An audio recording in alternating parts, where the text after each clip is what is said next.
हरि ओम श्री गुरु शरणम श्री गुरु चरण कमलेभ्यो नमः। श्री हनुमते नमः। श्री राम रामाय नमः। श्री भगवान श्री राम जी सरकार की कृपा से प्रिय सज्जनों, मैं आज एक रामचरितमानस में जो शंका पैदा होती है लोगों को कि परमात्मा कभी किसी को किसी बात पर दंड देते हैं तो कभी किसी को दंड नहीं देते। तो देखिए यहाँ पर बताया गया है कि भगवान ने जो है श्री राम जी सरकार ने सुग्रीव और विभीषण के साथ पक्षपात क्यों किया। सुग्रीव और विभीषण इनके साथ पक्षपात क्यों किया? क्योंकि बाली की कथा आपने सुनी होगी कि बाली को किस प्रकार से सज्जनों और व्याध की तरह मारा, लेकिन उधर एक तरफ विभीषण को देखिए वही पक्ष मान कहने का मतलब है जो काम बाली ने किया तो उसको मृत्यु दंड मिला और वही काम सुग्रीव और विभीषण ने किया तो उनके साथ भगवान ने कितना अच्छा सुंदर बर्ताव, उनको राजा बना दिया। तो ये क्या परमात्मा के लिए या स्वयं श्री राघवेंद्र सरकार के लिए क्या ये बात बिल्कुल उचित है? तो यहाँ पर आज इसी बात पर चर्चा करते हैं कि भगवान ने सुग्रीव और विभीषण के साथ पक्षपात क्यों किया। तो सज्जनों, में रामचरितमानस में आता हूँ सबसे पहले आपके लिए इस प्रसंग को लेकर। तो देखिए चौपाई आती है कि जय अघ बध्यो व्याध जिम बाली और फिर सुखंठ सोई की न कुचाली। कि जिस पाप के कारण कह लो या जिस कुकर्म के कारण कह लो, अग कहते हैं पाप, जिसके कारण और व्याध की तरह ये बाली को जो है परमात्मा ने मारा, लेकिन किए फिर सुखंठ सोई की, सुखंठ माने विभीषण, तो विभीषण ने भी वही कृत्य किया। लेकिन और उसके बाद में बता रहे हैं देखिए सज्जन दूसरे में कि सोई कर तूते और विभीषण केरी सोन राम सपने केरी सोई कर तूती। वही करतूती माने वही कार्य विभीषण ने भी किया, लेकिन देखिए बाली ने किया तो बाली को मृत्यु दंड दिया, लेकिन जब विभीषण और सुग्रीव ने किया तो लिख रहे हैं सौ सपने, राम ने स्वप्न में भी उनकी तरफ ध्यान नहीं दिया। इसलिए सज्जनों आज देखिए कहते भरत भेंटत सनमाने और राजसभा रघुवीर बखाने।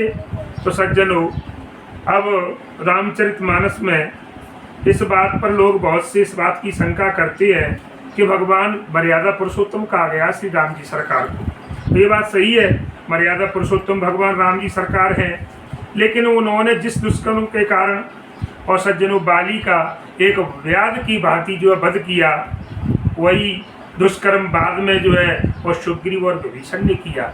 इसकी तरह थोड़ा सा एक ध्यान देने की बात है, परंतु सज्जनों श्री राम जी सरकार ने उन पर जो स्वप्न में भी ध्यान नहीं दिया। भगवान ने तो इस अन्याय कैसे हुआ, एक ही अपराध पर एक को प्राणदंड दिया। मैंने भी आपको बताया कि उसी अपराध पर बाली को और छुप कर के मारा, जैसे शिकारी शिकार करता है छुपकर तो उस तरह से मारा, लेकिन उसी अपराध पर और एक तरफ प्राणदंड दिया गया और दूसरों के उस अपराध को तो देखिए दंड तो दूर रहा, उसको देखना तो दूर, बल्कि उल्टा उनको सम्मान दिया गया।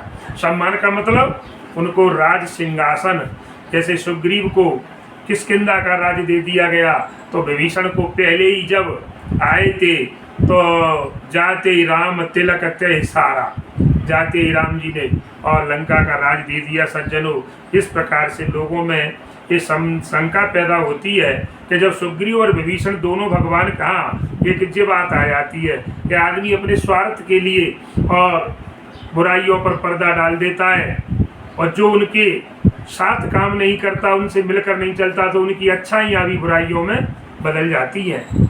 इसलिए सज्जनों जब सुग्रीव और विभीषण दोनों भगवान की शरण में आ गए और उनकी तो गिनती किस में हो गई आप समझ लो। आप क्या परम भगवान के भक्तों में मानी गई। ऐसा जो है वो बताया गया कि ऐसे भगवत भक्तों से पाप रूप असाधु कर्म कैसे हो गए, असाधु होकर के असाधु कर्म कैसे हो। तो इसलिए हम अगर इस प्रसंग पर चर्चा करते हैं तो आपको ध्यान देना है कि दोनों ही शंकाएं मेरी नज़र में, मैंने जैसा सुना है अपने जो ऋषि मुनियों से, गुरु महाराज से, तो ये दोनों शंकाएं निर्मूल बैठती हैं, माने इनका कोई औचित्य नहीं है।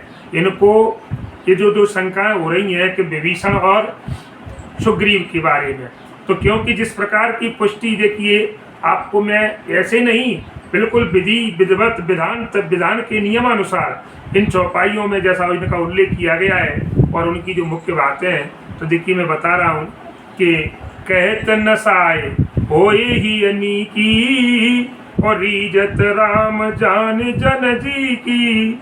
देखिए रहत न प्रभु चित चूक किए की और करत सुरत सवार ही की।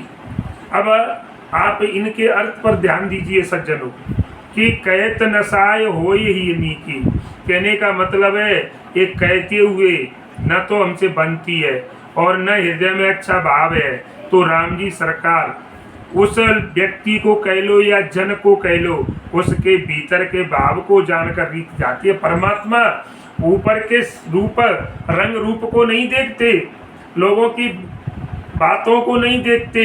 देखो साफ लिख दई रीजत राम जान जन ही की माने परमात्मा हृदय के भाव को समझते हैं। ऊपर से क्या कह रहा है नहीं, परमात्मा भाव के भूखे हैं। मैंने बताया कि देखिए सज्जनों, जिस प्रकार बाजार में हम कोई वस्तु खरीदने जाते हैं तो दुकानदार से हम पूछते हैं भाई इसका क्या भाव है, तो भाव से हमको बाजार में वस्तु मिलती है। तो आप बता दीजिए कि आपको परमात्मा बिना भाव के कैसे मिल जाएंगे।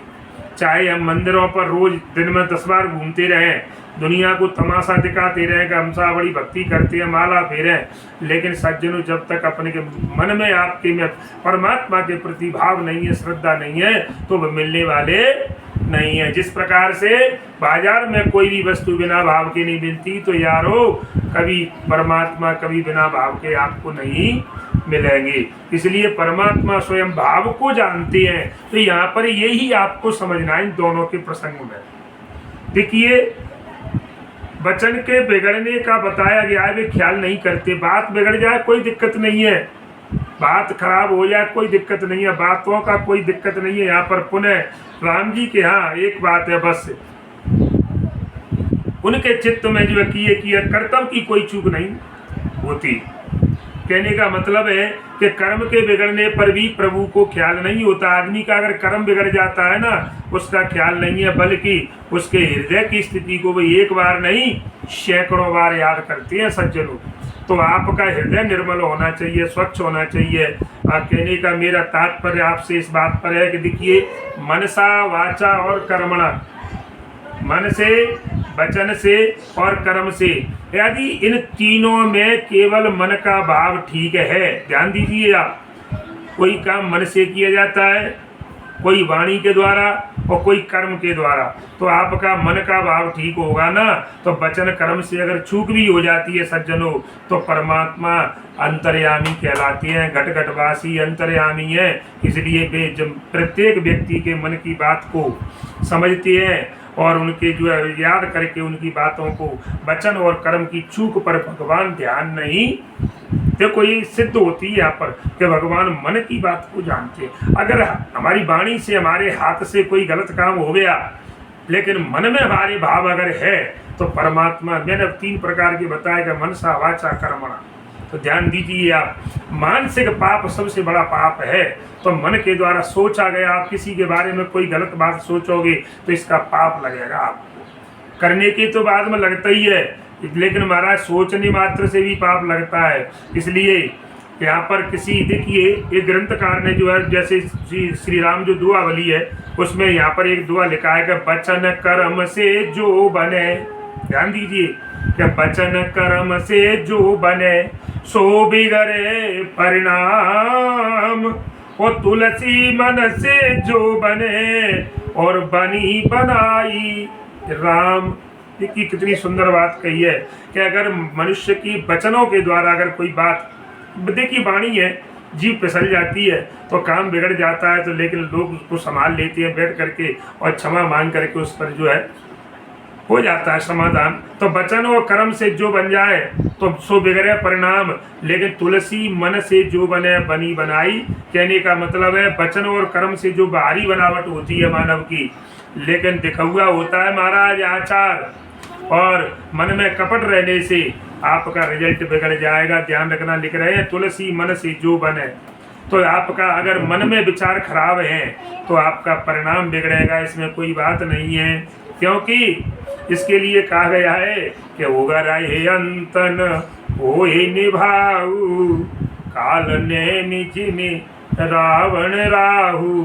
देखिए आपका जब भेद खुलेगा तब आपकी बदनामी नहीं, आपका अंत भी होगा।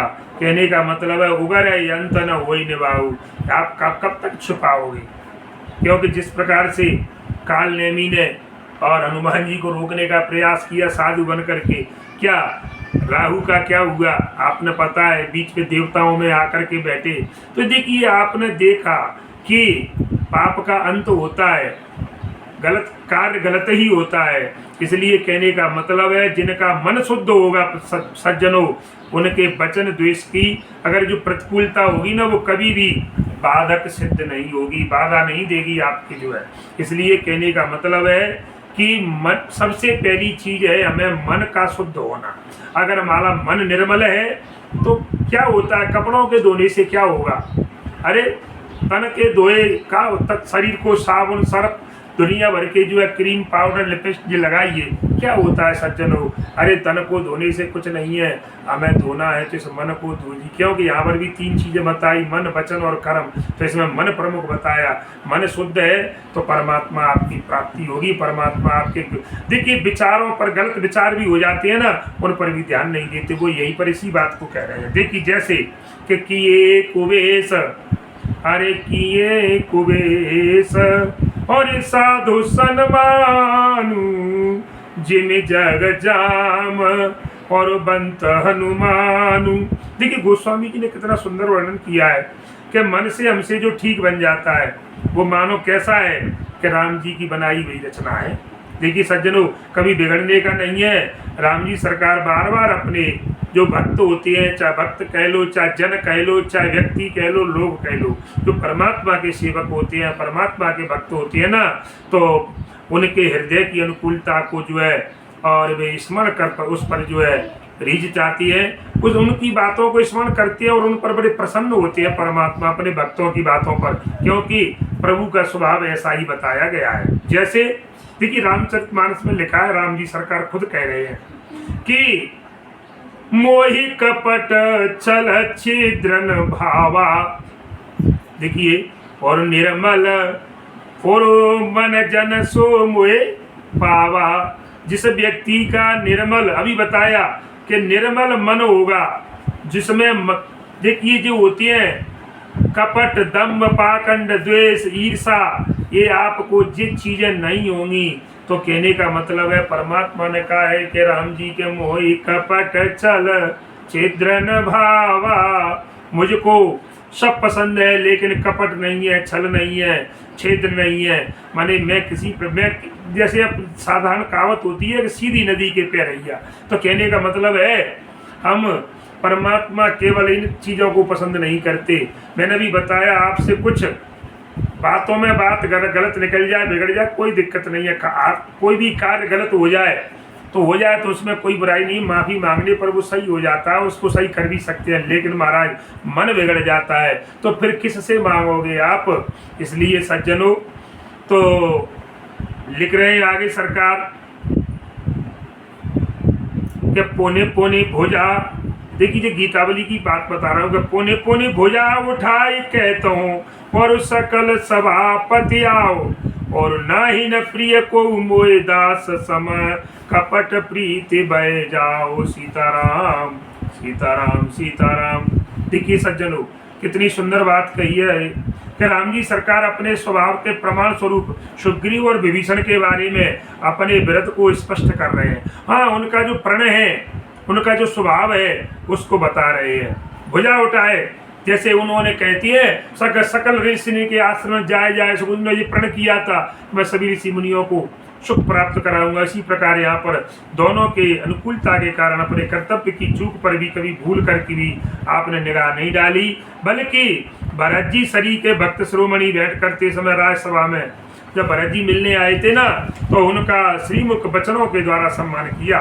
देखिए भरत जी का सम्मान वचनों के द्वारा इस प्रसंग में आपको ये देखिए लिख रहे हैं कि प्रभु उत्तर कपिडार परते किए आप समान, और तुलसी कहून राम से साहिब शील निधान।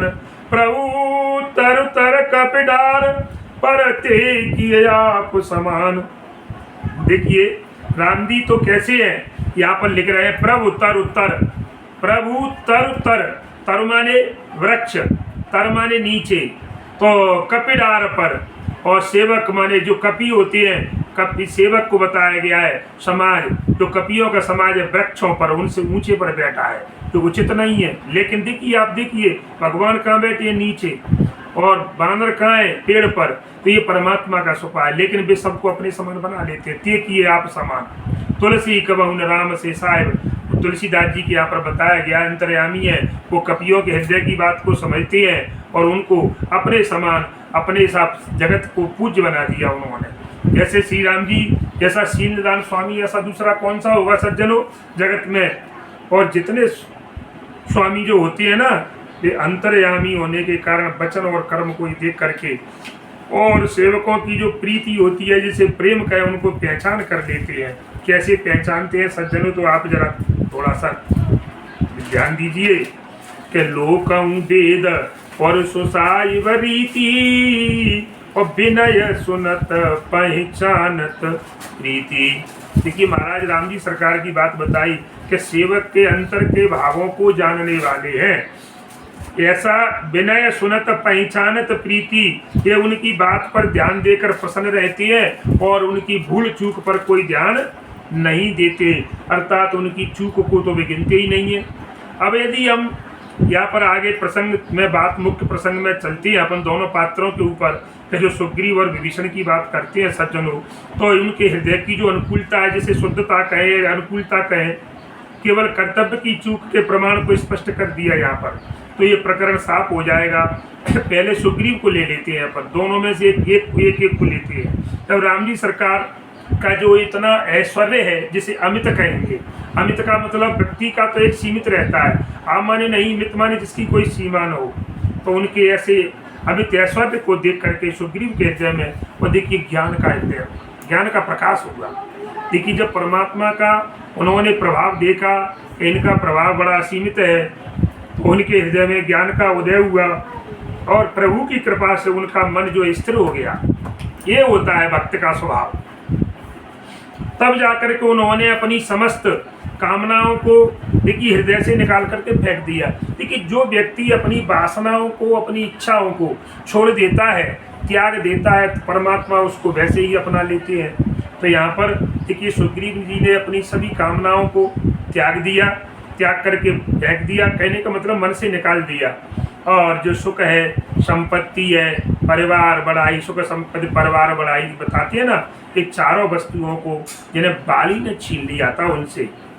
देखिए सज्जनों ध्यान दीजिए आप, सुख, संपत्ति, परिवार और बढ़ाई, इन चार जो वस्तुएं थीं सुग्रीव के पास, ये बाली ने उससे छीन ली थी और उन चारों का ही इन्होंने त्याग कर दिया राम जी के समक्ष, और केवल श्री राम भजन पर भी जो है आरूढ़ हो गए होने की ओर। उन्होंने एक दृढ़ प्रतिज्ञा कर ली कि अब हमें और इसके अलावा कुछ नहीं करना है, केवल परमात्मा का भजन करना है। तो क्या कब की बात है, देखिए लिख रहे हैं कि उपजा ज्ञान बचन तब बोला, नाथ कृपा मन भयउ अलोला, नाथ कृपा तब। देखिए यहाँ पर बात आ गई है स्वामी कि आपकी कृपा से और मेरा मन अब कैसा हो गया, बिल्कुल प्रसन्न और संसार से विरक्त हो चुका है। क्योंकि ये सब क्या है, उपजा ज्ञान वचन, आपके वचनों के द्वारा मेरे अंदर जो ज्ञान की प्राप्ति हुई है, तो सुख संपत्ति परिवार बढ़ाई, सुख संपत्ति बार बड़ाई सब परिहरे करियो शिवकाई। आ गई बात कि मैं सुख को, संपत्ति को, परिवार को, मान मर्यादा, यश कीर्ति, इस सब को छोड़ करके और मैं क्या करूंगा, अब मैं केवल आपकी शरण में और केवल आपका भजन करूंगा, आपकी सेवा करूंगा, परिहर माने त्याग करके। तो देखिए सज्जनों, यहाँ पर बात आई थी कि जो लोग अपने अंदर की इन सब चीजों को छोड़कर परमात्मा पर डाल दे और उनका भजन करे, कह दे मैं केवल आपका सेवक हूँ केवल, तो परमात्मा उनके प्रक्रिया की जो ध्यान नहीं देते। तो ये सब राम भक्ति के बाधक, क्या कह रहे हैं गोस्वामी जी, देखिए यहाँ पर बताया है कि ये सब चीजें, चार चीज बताई, कौन कौन सी, फिर सुन लो कि सुख संपत्ति परिवार बढ़ाई, ये सब राम भक्ति की बाधा है। भगवान को पाने में ये सबसे बड़ी बाधाएं हैं, ये परेशानियां हैं जिन्हें कहते हैं रुकावट।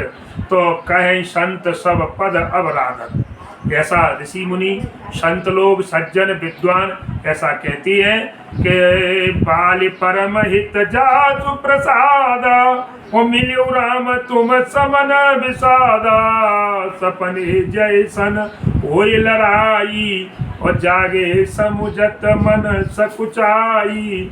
अब प्रभु कृपा करो यही भांति, सब तजी भजन करो दिन राति। अब तो केवल एक ही बात आई कि स्वामी आप ऐसी कृपा कर दो मेरे ऊपर कि सब कुछ छोड़ करके, सब संसार का माया मोह जंजाल को छोड़कर और मैं केवल आपका भजन करूं।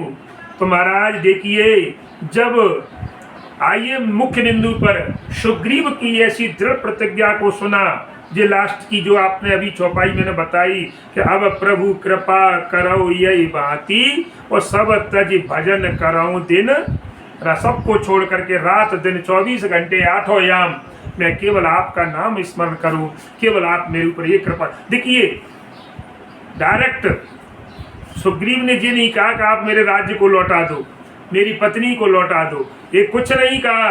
तो देखिए जब हम किसी चीज को त्याग कर देते हैं तो त्याग करने पर हमें वो वस्तुएं स्वतः परमात्मा हमें प्राप्त करा देती है, लेकिन उनकी नजर में हमें बिल्कुल त्यागी बनना पड़ेगा। बिल्कुल, क्यों उनने कह दिया पहले कि कपट का नहीं, कि दिखावा नहीं, कि दिखाने से वैसे ही मना करे, नहीं, बिल्कुल मोह कपट छल छिद्र न भावा। तो यहाँ पर इस प्रमाण के साथ चलती है, भगवान स्वयं अपने श्रीमुख से कह रहे हैं कि जो कछु कयो और सत्य सब सोई, और सका वचन मम मृषा न होई। हे भैया सुग्रीव, हे मित्र, मैं जो कह रहा हूँ मेरी बात झूठी नहीं है।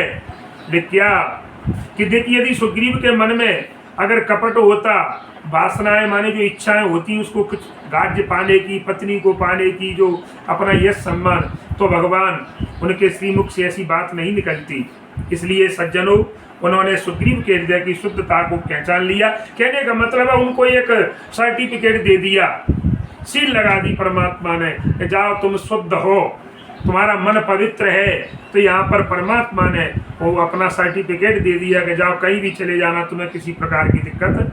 तो समझ लो सज्जनों, सुग्रीव ने तो अपनी ओर से अपना सर्वस्व त्याग करके दिया, और उनकी स्वभाव के कारण तो स्वामी की आज्ञा पालन के लिए हुई थी। इसी कारण से जब ध्यान दीजिए, चातुर्मास जब भगवान ने प्रवर्षण पर्वत पर 4 महीने बिताए हैं, जब बरसात के समय में तो व्यतीत होने पर, और जब सुग्रीव और लखन लाल जी के साथ, राम जी के साथ जब आए हैं ना वहाँ पर पास में, उस समय उन्होंने जब ध्यान दीजिए जो कहा था कि जब वो ध्यान लौट करके नहीं आए, सुग्रीव ने सुध नहीं ली, तब राम जी ने राम लखन को पहुँचाया कि तुम जाओ, और क्या कहना है क्या नहीं करना है वो तुम सब जानते हो। तो देखिए महाराज, जब लक्ष्मण जी की जब देखा कि गर्म उनकी आंखें हैं, लाल लाल नेत्र हैं, तो तुरंत क्या कह दिया कि महाराज मैं पामर और पशु कपियति कामी। महाराज मैं तो नीच हूँ, पशु हूँ और बड़ा कामी हूँ, क्योंकि हम तो पशु हैं, काम वासनाओं में ही जीवित रहती है। इसलिए विषय मोर हर लीनो ज्ञानी ज्ञाना। ये स्वामी, जो विषयों ने और मेरे ज्ञान को खत्म कर दिया, समाप्त कर दिया, और मैं बिल्कुल ध्यान भूल गया। लेकिन इन सब प्रकार से देखिए महाराज, दोषी नहीं ठहराया गया और भगवान से प्रार्थना की कि प्रभु मुझसे गलती तो हो गई, इसलिए आप दीन समझ करके मेरे ऊपर कृपा कीजिए। और तब जा करके उन्होंने उनकी तुलना भरत जी से की है साहब। क्या कहिए, देखिए तब जाकर जो है सुग्रीव की तुलना राम जी सरकार ने स्वयं भरत जी से की है। आप रामचरितमानस उठा करके देखें तो देखिए कि तब रघुपति बोले मुस्काई, रामा रामा तुम प्रिय मोए भरत सम भाई रामा। ए भैया, तब रघुपति बोले मुस्काई, रघुनाथ जी देखिए क्या मुस्कुरा कर कह रहे हैं, हे प्यारे तुम मुझको भरत के समान प्यारे हो। इस कथन के द्वारा ये सिद्ध हो गया क्या भरत जैसे भाई के प्रति क्या उनके अंदर पाप था? तो कहने का जिस प्रकार भरत जी निर्दोष होते हुए भी अपने को सब अनर्थों का कारण मानते हैं, देखिए भरत जी ने कुछ नहीं किया, माँ ने किया था, भरत को कोई पता नहीं था, लेकिन लोगों ने उसको दोष दिया, इसलिए उसी अनर्थ का कारण उसी प्रकार सुग्रीव ने भी अपने आप को माना है अब अनर्थ का कारण। जैसे भरत ने माना तो लेकिन भरत को भगवान ने निर्दोष किया, साबित किया, इसी प्रकार यह सुग्रीव को भी निर्दोष साबित कर रहे हैं। कहने का मतलब है सज्जनों कि सुग्रीव तो सर्व त्याग करके, क्योंकि सुग्रीव ने सब कुछ छोड़ करके और भगवान के भजन पर ही आरूढ़ हो गए थे। केवल भगवत प्रेरणा से उन्होंने एक ऐसी प्रकार की जो है और प्रवृत्ति स्वीकार की, फिर भी उन्होंने भगवान के सामने अपने दोषों के लिए और निज को अपराधी स्वीकार किया। कह दिया स्वामी गलती मेरी थी, मैं दोषी हूँ, मैंने अपराध किया है। लेकिन देखिए आपने जब देखा है कि जब विभीषण आया तो कहते हैं शरण गए कर्म काहू त्यागा, जो मेरी शरण में आता है। जब बंदर भालुओं ने कहा कि हे महाराज राम जी सरकार से कि अपने दुश्मन का भाई आ रहा है तो कि आने तो कोई दिक्कत नहीं है, जो मेरी शरण में आता है तो हम तो शरणागत की रक्षा करने वाले, तभी तो भगवान को भक्त वत्सल कहती है सज्जन। तो यही कारण है कि भगवान ने उन्हें जन कह दिया। क्यों जन किसे कहते हैं? कि जो अपने किए हुए अपराध को स्वीकार कर ले उसे भगवान अपना सेवक बनाते हैं। एक तो अपराध करे और फिर ऊपर से आंख दिखाए, वो फिर परमात्मा के यहाँ पर दंड का भागी माना जाता है।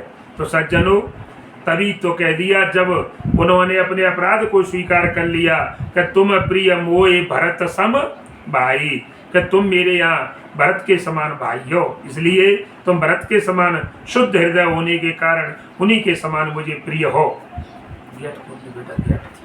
इससे सिद्ध होता है कि सुग्रीव का हृदय सर्वथा विकार से रहित था, विकारहीन था, विकारहीन। जब अब बात आती है विभीषण जी की, देखिए एक प्रसंग आपकी समझ में आया हो तो जरा थोड़ा चैनल को सब्सक्राइब करना, बेल आइकन दबाना भैया, और अधिक से अधिक लोगों को शेयर करना सज्जनों, क्योंकि यहाँ पर बात मुख्य एक आई थी कि जो लोग अपने किए हुए को पर शर्मिंदा होते हैं और परमात्मा से क्षमा मांगते हैं तो उनको पाप नहीं लगता, परमात्मा उनके पाप को क्षमा कर देते हैं। केवल कैसे? मनसा वाचा कर्मणा के, मन के द्वारा। तो देखिए अब विभीषण की बात लेती है तो यहाँ इनकी स्वहृदयता के बारे में कि इनका हृदय कैसे पवित्र है,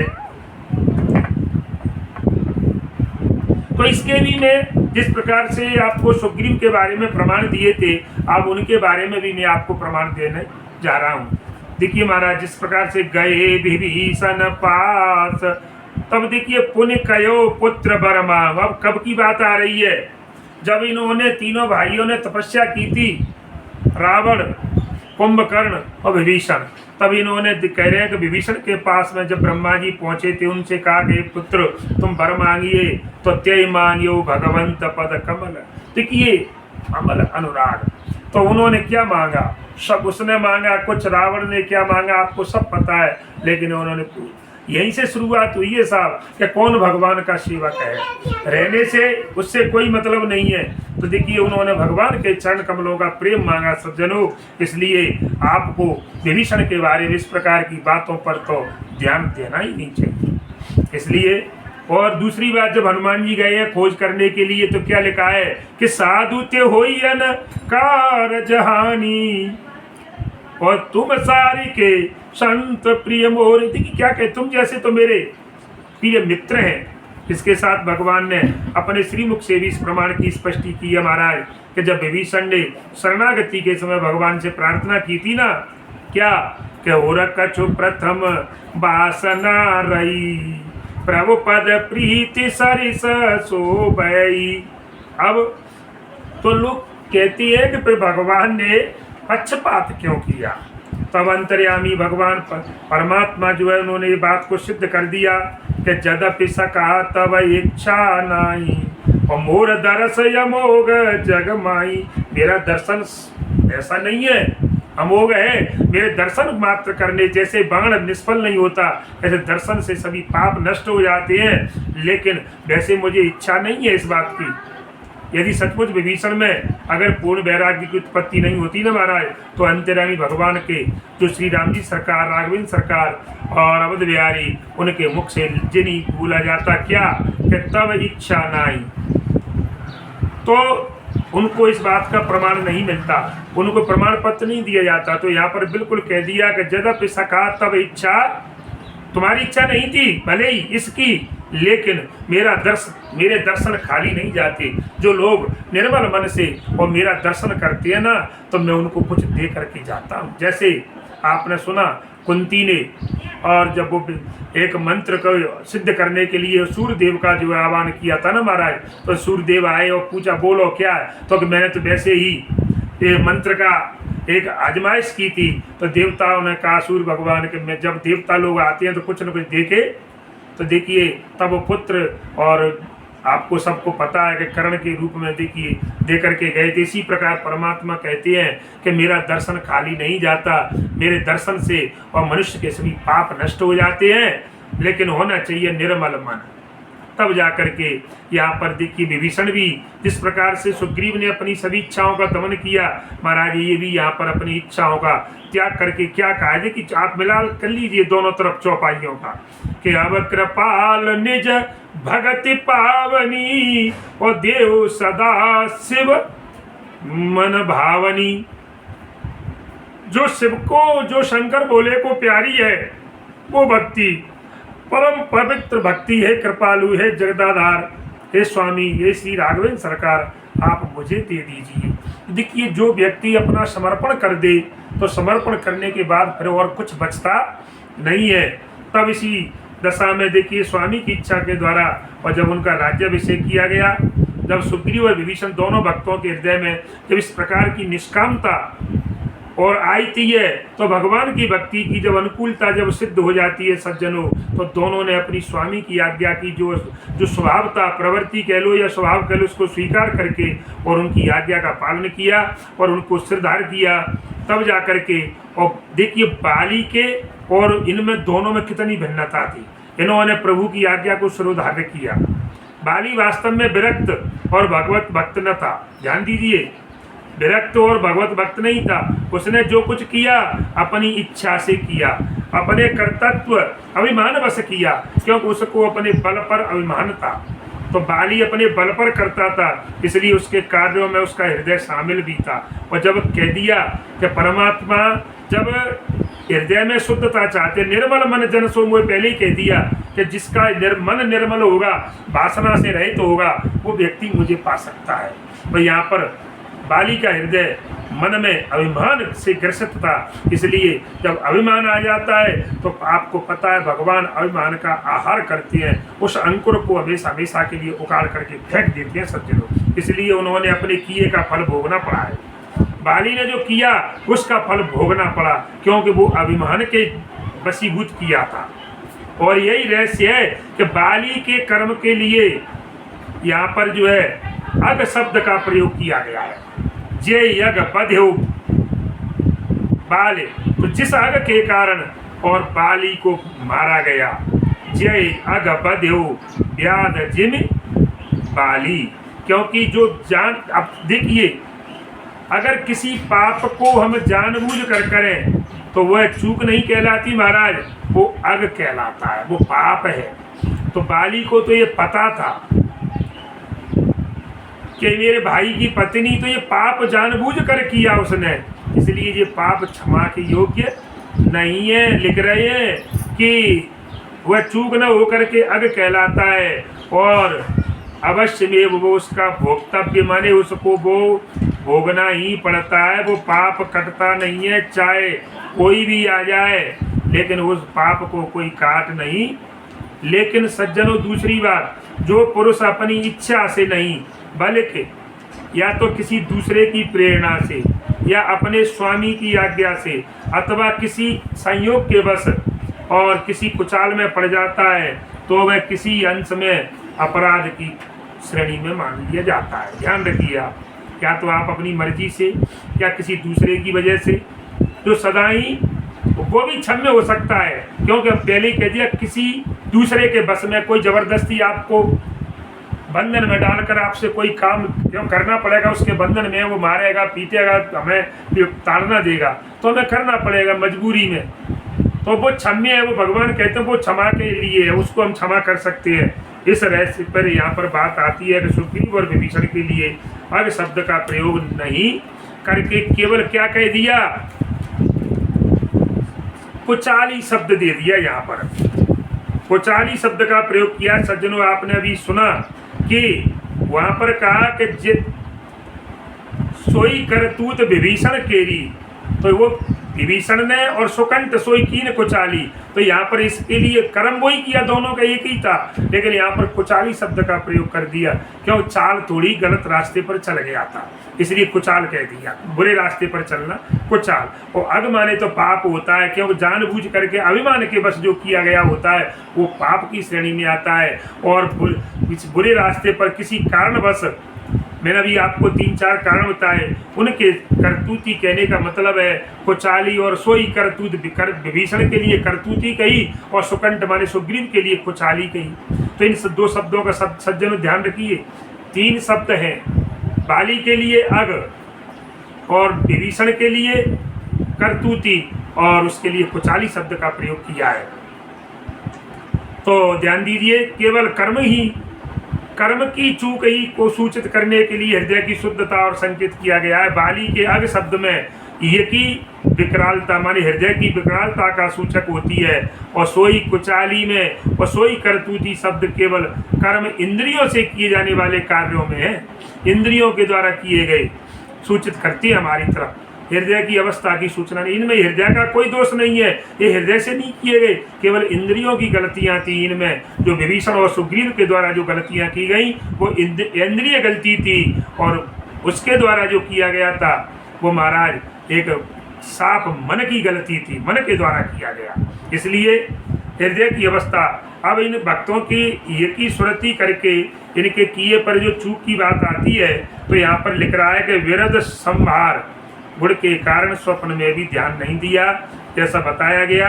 इस प्रकरण में शब्दों के आशय कहने का मतलब है, अब अगर हम सभी प्रसंगों पर, पहले के प्रसंगों पर भी विचार करते हैं ना, तो यहाँ पर प्रमाणों के द्वारा ये सिद्ध होती है सज्जनों कि बाली को अग माने पाप, शीलता, और इन दोनों भागवत माने भक्तों की बात बताई, निर्भरता का अंतर भली भांति यहाँ पर स्पष्ट होने पर भी यदि कुछ सूक्ष्म दृष्टि से अगर विचार करते हैं ना, हम देखते हैं, तो हमको शंका होती है कि इनके हृदय शुद्ध होने पर भी क्या इनकी कर्मेंद्रियों के द्वारा इनमें कुचाल क्यों हुआ। जब अब यहाँ पर कुछ लोगों ने संदेह प्रकट किया कि जब आपका मन पवित्र है, हृदय पवित्र है, तो इंद्रियां गलत क्यों हुई, गलत रास्ते पर क्यों गई। तो देखिए सज्जनों, मैं आपको इसका उत्तर देना चाहता हूँ कि जैसे बाली और रावण दोनों भगवान के विमुख थे, बाली भी विमुख हो गया और रावण भी था, और दोनों अगी थे, अभिमानी पुरुष थे, दोनों को अभिमान था। और इन दोनों की रानियां जो थी तारा और मंदोदरी, ये धर्मात्मा थी, ये भगवत भक्ता थी। ध्यान दीजिए आप दोनों तरफ, देखिए कितना अंतर है। जैसा कि उनके चरित्रों से आपने रामचरितमानस में, रामायण में जैसे हम रामलीला भी देखते हैं, मंचन करते हैं, तो क्योंकि दोनों ने इधर मंदोदरी ने कई बार रावण को समझाया है कि आप वो एक साधारण दशरथ के पुत्र राम नहीं है, वो परमात्मा है, स्वयं अवतारी है, आप उनसे बैर मत लीजिए, उनकी पत्नी को वापस कर दीजिए, ये आपको वीरों को शोभा नहीं देता कि एक चोरी करके आप लेकर के आए। इसी प्रकार महाराज तारा ने भी समझाया था, लेकिन नहीं मानी, तब जाकर के उन्होंने हार मान ली। कहने का मतलब है तारा और मंदोदरी की भक्ति देख करके भगवान ने ऐसा किया था। ध्यान दीजिए आप। के पुरुष नपुंसक नारिवा जीव चराचर कोय और सर्व भाव बाजी कपट तजी मोए परम प्रिय सोए। सीताराम। देखिए राम जी सरकार खुद कह रहे हैं यहाँ पर कि चाहे तो वो पुरुष हो, चाहे नपुंसक हो, चाहे स्त्री हो, चाहे जीव हो, चर अचर में कोई भी हो, लेकिन जो सच्चे भाव से और कपट को छोड़ करके जो मुझे भजता है ना, वो मुझको सबसे प्यारा होता है। तो मेरी नज़र में तो सज्जनों इन आपकी जो शंकाएं हैं, इन शंकाओं का उत्तर एक ही है कि जो परमात्मा को कपट छल छिद्र को छोड़कर परमात्मा को अपने आप को समर्पित कर देता है, तो परमात्मा उनके जो वाणी के द्वारा और कर्म के द्वारा जो गलतियां होती हैं उन पर पर्दा डाल देते हैं। इसलिए यहाँ पर बात आती है, जब राज्याभिषेक की बात आती है महाराज, तो उस समय भी महाराज राम जी सरकार ने तारा को सुग्रीव की पटरानी और मंदोदरी को विभीषण की पटरानी बना दिया। देखिए जब इनका राज्याभिषेक किया गया दोनों को, तो राम जी सरकार ने तारा को तो सुग्रीव की पटरानी, जबकि वो किसकी थी पहले, बाली की, और मंदोदरी को विभीषण की बना दिया जब रावण की पत्नी थी। तो इन दोनों को राजगद्दी पर बैठा दिया। सज्जनों देखिए ये श्री राम जी ने किया, उन्होंने नहीं किया, उन्होंने तो उनको गद्दी पर राजा को बिठाया। इस प्रकार पर यहाँ पर देखते हैं हम इस बात पूरे प्रकरण को अगर देखते हैं तो भागवतों पर हमें इन पर जो भगवान के ऊपर चलो या जो ऋषि मुनियों का जो प्रसाद है, हमें उन पर ये आक्षेप लगाना ठीक नहीं है, क्योंकि ये अवसर ही ऐसा है जब संत महात्माओं के द्वारा बाली की बाती और जब पाप कर्म कैसे हो गए। माने देखिए बाली की तरह जो पाप कर्म करता है जानबूझ करके, उनकी दशा यही होती है। ये शंका ऐसे जिज्ञासु जो लोग हैं उनके हृदय में इन प्रमाणों को जो निर्मूल हो जाएगी उनके लिए। इसलिए मैं आप सभी जो जितने भी श्रोतागण मेरी जिस कथा को सुनते हैं, इसको उनसे आशा रखता हूँ कि बाली और इन महात्माओं के विचारों में भैया महान अंतर है। आप बाली की तुलना इन दोनों से न करिए, विभीषण और सुग्रीव से, क्योंकि बाली में और इनके चरित्रों में दोनों के में बहुत अंतर है। अब देखिए सज्जनों, किसी व्यक्ति ने दूसरी शंका की यहाँ पर कि भगवान राम जी सरकार ने बाली और दोनों भगवान के जो भक्त बताए गए दोनों, इनके साथ एक ही प्रताप का बर्ताव क्यों नहीं किया।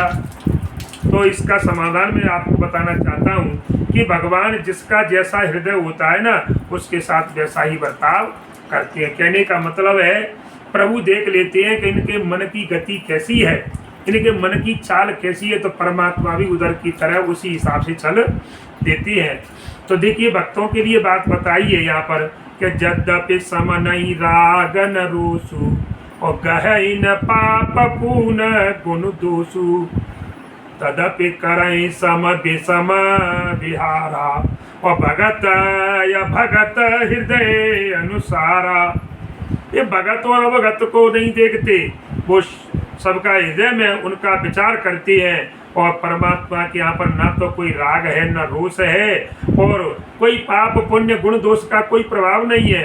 इनके यहाँ पर केवल क्या है, राम जी सरकार कहती है कि मुझको लोग क्या कहती हैं।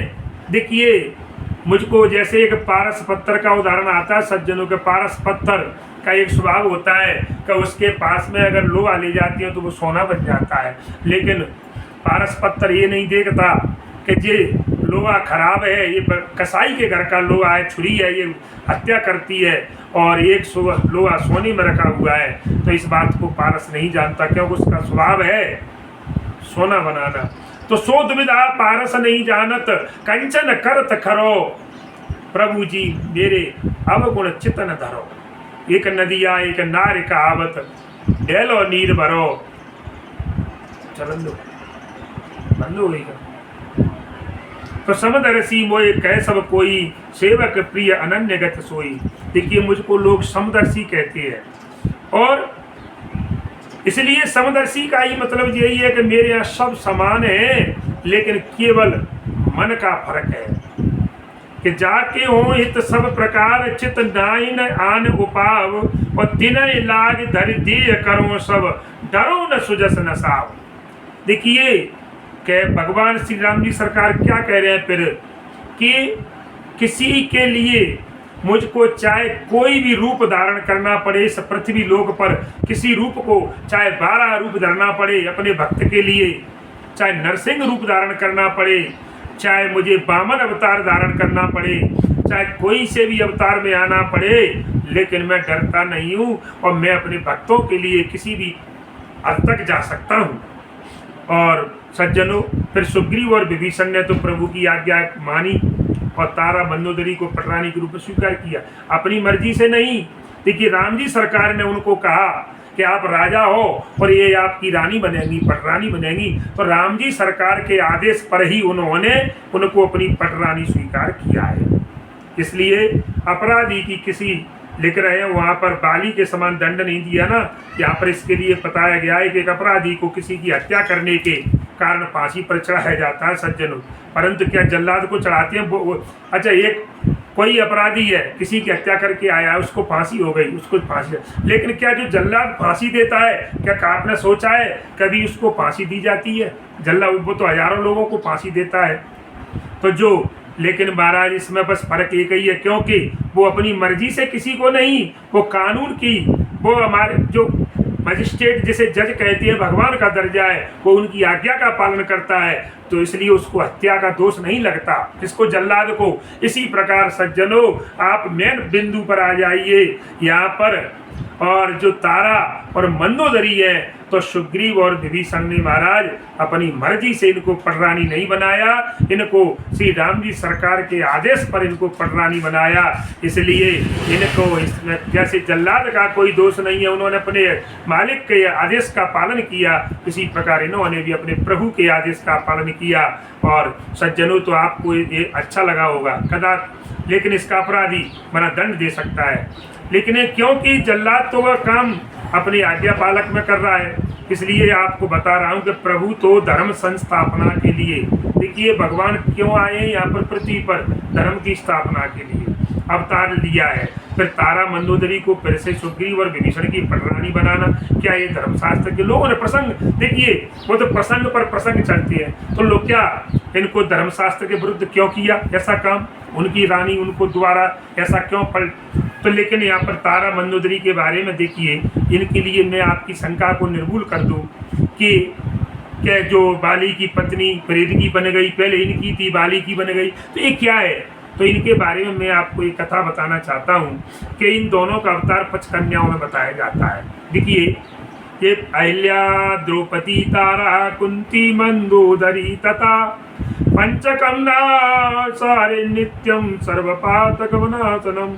देखिए, अहिल्या, द्रौपदी, तारा, कुंती, मंदोदरी, ये 5 जो पंचकन्या के रूप बताई गई हैं। अरे सज्जनों, आप इनकी बात कर रहे हो, इनका प्रातः काल नाम लेने से बताया गया कि आपके सभी पापों का नाश हो जाता है। जो लोग, ये विख्यात है, ये प्रातः स्मरणीय है, इनका प्रातः काल हमें स्मरण करना चाहिए। जब इनके पति परम धाम जाते हैं ना, तो कहने का मतलब देखिए इनको दोष क्यों नहीं लगता कि पहले ये कि सुग्रीव की पत्नी, फिर बाली ने ले ली, बाली के मरने के बाद फिर सुग्रीव ने, तो इनको क्या ऐसा अपने समाज में ऐसा होता नहीं है। लेकिन सज्जनों, ये बताया गया है कि ये पंचकन्याओं के लिए, इनके लिए कहानी विख्यात है कि जब इनके पति परम धाम चले जाते हैं या स्वर्गवास हो जाता है ना, तो फिर से इनकी गिनती कुंवारी कन्याओं में मान लिया जाता है, कुंवारी कन्या, इसलिए इनको पंचकन्या की पदवी प्राप्त की गई है। और जब कुंवारी कन्या को माना जाता है तो इनका विवाह फिर दूसरे के साथ कर दिया जाता है। तो इसमें सज्जनों कोई बुराई की बात नहीं है, इन्होंने राम जी सरकार के आदेश पर और इनको स्वीकार किया था, चूंकि ये कुंवारी कन्याओं का इनके लिए एक कारण बन गया था, क्योंकि ये पंचकन्या थी, इसलिए इनको कोई दोष नहीं था विभीषण को और मंदोदरी को रखने में और सुग्रीव को जो है तारा को रखने में। इन प्रमाणों से सज्जनों ये स्पष्ट हो जाता है कि इस प्रसंग को लेकर के भगवत और भागवत, ध्यान दीजिए, भगवत और भागवत दोनों में लांछन की शंका निर्मूल है। हमको किसी प्रकार का और शंका नहीं करनी चाहिए, ये बिल्कुल जड़ से खत्म है, निर्मूल है। हाँ, अगर कोई विश्वास नहीं रखता, अगर किसी को विश्वास नहीं है तो बात दूसरी है, क्योंकि उनके लिए फिर कोई ठिकाना क्योंकि बिना विश्वास के सिद्धि नहीं होती है। परंतु ये निस्संदेह है श्री राम, ये निस्संदेह है कि भगवत और भागवत कोई भी कर्तव्य लांछनीय नहीं हो सकते। कहने का मतलब है परमात्मा के द्वारा जो किए गए कार्य हैं ये कभी आप इन पर लांछन नहीं लगा सकते। इसके लिए आपको तो इन पर केवल हमें श्रवण करने से हमारे पाप कर्म दूर हो जाते हैं, परमात्मा की कथा सुनने से सज्जनों। तो मैंने आपको भी बताया, इस बात को जरा एक बार फिर से नोट कर लें। कहेल्या, तारा, द्रौपदी, कुंती, मंदोदरी, ये 5 पचकन्याएं मानी जाती हैं और कहते हैं इनका प्रातः काल स्मरण करने से, इनका नाम लेने से सज्जनों हमारे जो पाप कर्म होते हैं वो नष्ट हो जाती है। तो इनके लिए कोई दोष नहीं था, क्योंकि बाली ने अभिमान बस ताकत से, बल से और तारा को सुग्रीव से छीना था। लेकिन यहाँ सुग्रीव ने महाराज ताकत से, बल से नहीं, ये परमात्मा का प्रसाद, क्योंकि ये कुंवारी कन्याओं की, क्योंकि उस समय देखिए सुग्रीव से जब बाली ने तारा को लिया तो क्या सुग्रीव की मृत्यु थोड़ी हुई थी। यहाँ पर ये बताया गया है कि जब इनके पति की मृत्यु हो जाती है, स्वर्गवास हो जाता है, तो इनको कुंवारी कन्या के रूप में मान लिया जाता है। इसलिए सज्जनों यहाँ पर इस बात का हमें बिल्कुल निर्मूल कर देना चाहिए मन में जो शंका है, क्योंकि इसमें और इनका कोई दोष नहीं था, विभीषण का और सुग्रीव का, क्योंकि कुंवारी कन्या के रूप में थी। और फिर से दोबारा प्रभु राम जी सरकार ने जब इनको गद्दी पे बिठाया गया तो इनके साथ इनकी जो है इनकी पटरानी बनाया। तो ये अब पुरानी खत्म हो चुकी, वो प्रथा गई, वो मंदोदरी नहीं थी और वो तारा नहीं थी, अब ये बदल गई। इसलिए सज्जनों यहाँ पर, और इस प्रसंग को मैंने दोबारा इसीलिए लिया कि हम इस यहाँ पर एक लास्ट में किस प्रसंग पर यहाँ पर हमारा निष्कर्ष क्या है कि हमें मन से, मन हृदय से हमें किसी प्रकार की कोई गलत भावना अपने मन में नहीं लानी चाहिए, नहीं वो क्षमा करने योग्य नहीं है। गलतियाँ 3 प्रकार की होती हैं कि मनसा वाचा कर्मणा, तो हमें मन से किसी प्रकार की गलती नहीं करना चाहिए। सज्जनों इसी के साथ जय श्री राम, जय हनुमान।